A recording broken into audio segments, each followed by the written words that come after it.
played for many years as a child. And Uncle, can you tell us how you started to play the guitar? How you started playing the guitar? Well, I was playing, see, before with jazz bands, they never used, in my young days, they never used guitars. They used banjo. They featured banjo. I played banjo for many years. I was playing, I know you old people must have heard of Phil Harris. I played with Phil Harris. He was a movie star and an orchestra leader. I worked in the Avalon Ballroom with him, and I was doing fine. So one day, he came to me and said, I want to talk to you intermission. And he came in and he said, I'm sorry, Bill, I'm going to have to let you go. I said, well, what's wrong? He said, well, all the bands are changing over from banjo to guitar. Nick Lewis, Lucas, Eddie Lang, all those guys. And he said, they're using guitar, and I want to use guitar. I said, say, I want this job, I'll play guitar. He said, you know how to play guitar? I said, I only know a few chords, but give me a chance. He said, how long? I said, give me 2 or 3 weeks, please. He said, you think you can make it? I said, I think I can. So after the job, I got through the ballroom 12:30 at night. I'd go across the street, I got a sandwich. And those days, musicians, they didn't have apartment houses. Everything was boarding houses. You room and board with some people who have a great big home and stuff like that. And I was in this boarding house, and this lady loved me, her and her daughter ran the place. Every night when I got home, after I got through getting the sandwich about 1:30, I'd practice the damn guitar until about 5 o'clock in the morning every night. I didn't know what I was doing at first. I took it from the banjo. Now, F is here, you repeat this on here. I go by tones, write everything down. So after about 2.5 weeks, I went on a job. I had a Gibson L5, a beat up one, a lot of cracks, but I fixed it up. It was a good name. I went on the job, the guy said, hey, you got a guitar? I said, yeah. So they was playing, and those days the guitar players, very few. I'd say about 10% of them would play melody. They just played chords in a band. So I went there, and was that song, what that girl said, I Got Rhythm. Yeah, they play that. So, and when you took a solo, you had to go up to the mic. There was an amplifier. You had a cord around your neck, and you go right up to the mic. Half of that time you can hear yourself, what you're doing, but the audience can. So I'd go up, I said, give me a chorus. And I started playing. That guy said, you right on. And from that time on, I played guitar.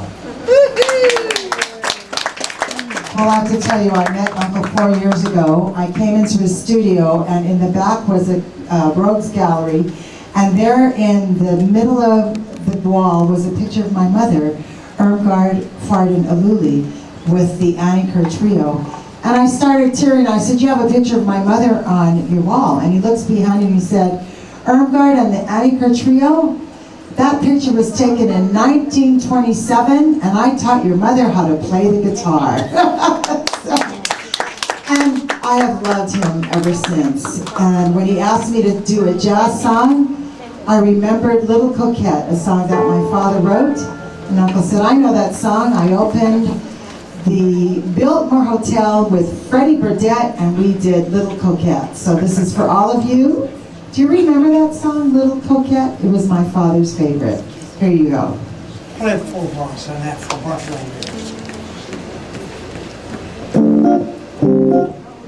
Thank you, Uncle.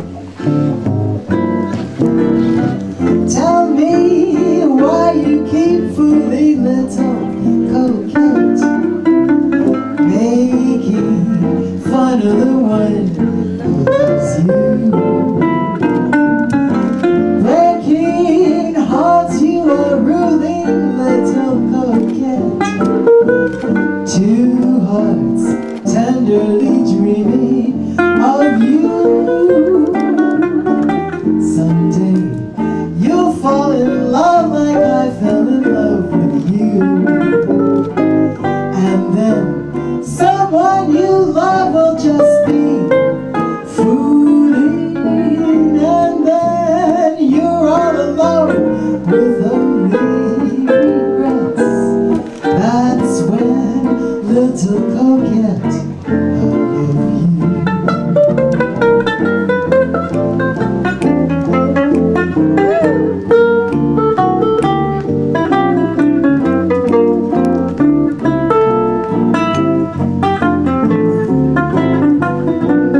And this is Charta Leon on bass.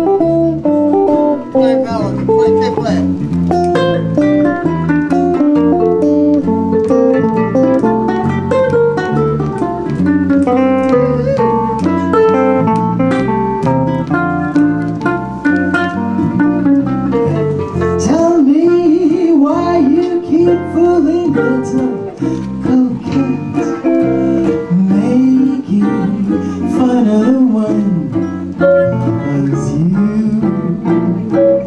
Breaking hearts you are ruling, little coquette. Oh, two hearts tenderly dreaming of you. Someday you'll fall in love like I fell in love with you. And then the one you love will just be fooling